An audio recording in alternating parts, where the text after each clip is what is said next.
Basically a barn like this with 20 guys, we can load this barn in 2 days.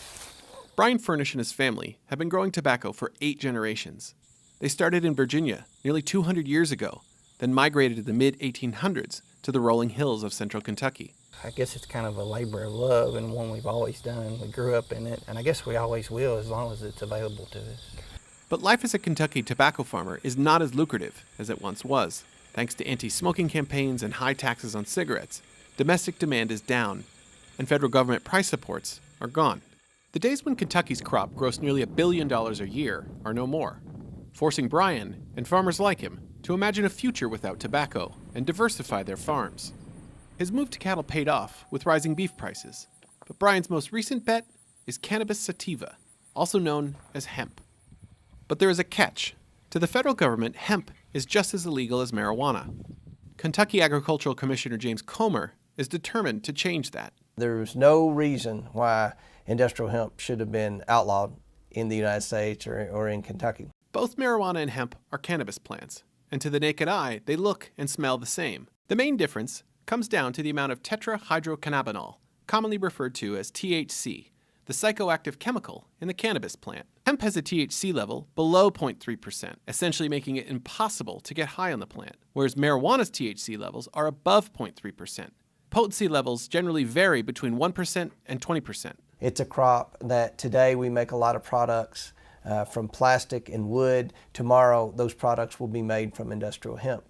The problem is that when people thought of hemp, they thought of marijuana. In order to move forward, Comer and other leaders have tried to change the misperceptions, and this was a hard sell. Kentucky's state police commissioner wasn't convinced. He declined our request for an interview, but has voiced his skepticism on the local PBS program, Kentucky Tonight. The main number one concern that law enforcement has is that it is impossible for us with aerial surveillance, which is how we cut most of our marijuana, 441,000 plants last year on the governor's marijuana strike task force. You cannot distinguish that from the air or even on the ground when you're in the field to the naked eye. But the big issue that we have is what is to prevent an unscrupulous farmer, maybe with or without his knowledge, from someone going in and planting 10, 15, 20 marijuana plants in the center of this 1 acre, 10 acre tract. The appeal of hemp is based on the productivity and diverse usage of the plant. The fiber can be used in rope, clothing, building materials, even car dashboards. Whole Foods sells a variety of products derived from hemp seeds, from hemp granola bars to hemp milk. And The Body Shop offers everything from hemp hand cream to hemp on a rope soap. But all of the hemp fiber, seeds, or oils in these products comes from hemp grown outside the United States, to the tune of about $500 million a year. After Comer took office in 2012, he pushed the state legislature to pass a law that set the basic framework for a Kentucky hemp industry. But getting hemp seeds in the ground required the federal government. So the state turned to one of the most powerful politicians in Washington for help, the senior U.S. Senator from Kentucky and current Republican Majority Leader, Mitch McConnell. When the 2014 Farm Bill arrived in the Senate, it included a House amendment granting colleges and universities the right to grow and study industrial hemp. In the Senate version of the bill, Senator McConnell inserted a key measure extending the rights to state agriculture departments, clearing the way for states to license individual farmers to grow hemp. After it was passed, McConnell issued a statement applauding what this might mean for Kentucky. This is an important victory for Kentucky's farmers, and I was pleased to be able to secure this language on behalf of our state. We are laying the groundwork for a new commodity market for Kentucky farmers. Brian Furnish was one of the first Kentucky farmers approved last year to grow hemp, but it wasn't that simple. Because the state lacked a controlled substance import permit, the Drug Enforcement Administration held up the first batch of seed for weeks. They seized one of our shipments, and we had to go to court in Louisville to get the seed released and to lay out the framework of what we would have to do to get our licensing and our permits. Last year was a really slow process. This season, it wasn't so bad. They only delayed us about maybe 10 days. Even with seeds in hand, Furnish was monitored from planting to harvest. Everything we do has to be reported. We have to go through a criminal background check. All of our fields have to be GPS when they're planted. Samples will be taken of every field to test for the THC levels. While Furnish and the state view this effort as a way to push farms into a post-tobacco future, the move to hemp is actually a return to a plant that once dominated the Kentucky landscape. But now, with Philippine and East Indian sources of hemp in the hands of the Japanese, American hemp must meet the needs of our Army and Navy as well as of our industries. At the height of World War II, the U.S. government temporarily allowed and encouraged farmers to grow hemp for the war effort. Rope for marine rigging and towing, thread for shoes for millions of American soldiers, and parachute webbing for our paratroopers. At the war's end came the end of Kentucky hemp. Despite the state's history with hemp, there are essentially no farmers remaining that have direct experience with the plant. Unlike the tobacco farming techniques that have been passed down through the generations, Kentucky farmers that are looking to experiment with hemp are mostly relying on the techniques developed in other countries. The uses of hemp at that period of history are very, very different than why we would grow hemp today. Following the passage of last year's Farm Bill, Professor David Williams helped launch the University of Kentucky's hemp research program.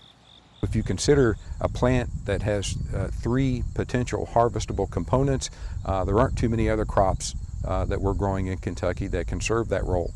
We have experiments for all 3 this year. The one behind me is the natural fiber trial. We have 2 trials investigating grain production, growing hemp just for the seed, for food purposes, animal or human food.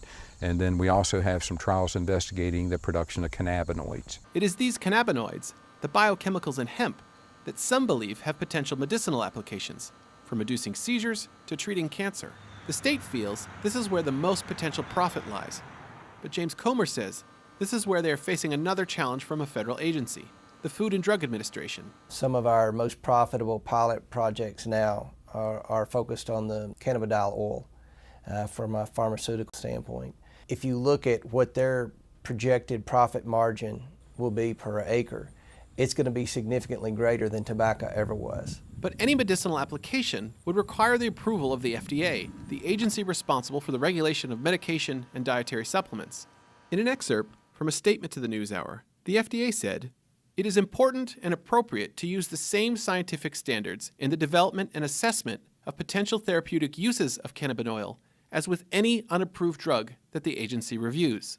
With all new industries, there's an element of risk. Trey Riddle hopes to cash in on hemp. He relocated his materials company, Sunstrand, from Montana to Louisville. My company right now is prepared to chart a path into the unknown and invest time, money, resources into developing capabilities to take the material to the next step.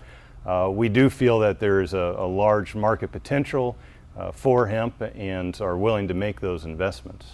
What if there's a change in policy and they basically say, okay, no more hemp? I'm not too worried about that myself. I don't really see the laws going backwards. I think it would be a hard sell because we are making a lot of progress. Particularly thinking about your own trajectory. You know, Brian Furnish, whose farm we visited, he has 100 acres. I mean, if you're talking about scaling up, you're going to need a lot more hemp. That's right. I mean, we expect to need 5,000 acres of hemp in the not so distant future for just a portion of what we think is a major industry. A potential major industry for Kentucky, and a dozen or so other states looking at alternatives to tobacco. But even with the current framework in place, it's an industry that will require a bit more than investment and development to move forward in the way some are hoping. Once they have confidence that the federal government is going to leave them alone, there's going to be a huge investment made all over the state. And I can see the interest from Wall Street. I can see the interest from hedge funds and investors all across the United States that want to come to Kentucky and get in on the ground floor of an industry that they know 10 years down the road is going to be huge. The Drug Enforcement Administration tells the NewsHour it has, quote, taken numerous steps to ensure that the industrial hemp provisions of last year's Farm Bill are carried out. In addition to Kentucky, the DEA says it has granted several dozen permits to grow hemp in 8 other states.